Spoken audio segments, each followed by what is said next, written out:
വേറൊരു വീഡിയോയിൽ 2021 മാർച്ചിൽ രാമേശ്വരം കഫേയിൽ ബോംബ് വെച്ചവന് പ്രശംസിക്കുന്നുണ്ട് ഇയാൾ. ആ ഒറ്റയ്ക്കാണ് ആ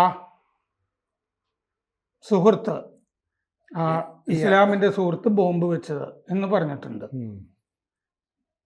ഒറ്റയ്ക്ക് ആണ് അയാൾ ചെയ്തത്.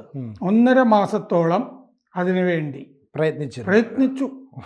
അതൊക്കെ വകവെക്കണം, മറ്റേ വീരശൃംഖലയൊക്കെ കൊടുക്കണ്ടേ. അനുഭവമുള്ള ജിഹാദികളുടെ അഭാവം നമ്മളെ ക്ഷീണിപ്പിക്കുന്നുണ്ട്. എക്സ്പീരിയൻസ് വേണം. കാരണം മറ്റേത് ഈ IS-ലൊക്കെ ചേർന്നവരെയൊക്കെ വെടിവെച്ചും ബോംബിട്ടും ഒക്കെ കൊന്നു കളഞ്ഞല്ലോ, ആളില്ല. അനുഭവം ബാക്കി എല്ലാവരും മറ്റേ ഹൂറിമാരെയൊക്കെ അന്വേഷിച്ച് നേരത്തെ സ്വർഗം പോയി, കാലപുരി പോയി. അതുകൊണ്ട് മോദി വന്ന ശേഷം നമുക്ക് അക്രമങ്ങൾ നടത്താൻ പറ്റുന്നില്ല. ഒരു സങ്കടമുണ്ട്, അനുഭവമുള്ള ജിഹാദികളില്ല. കൂടുതൽ വാർത്തകളും വിശേഷങ്ങളും നിങ്ങളിലേക്ക് എത്താൻ ABC മലയാളം സബ്സ്ക്രൈബ് ചെയ്യുക, ബെൽ ബട്ടണും അമർത്തുക.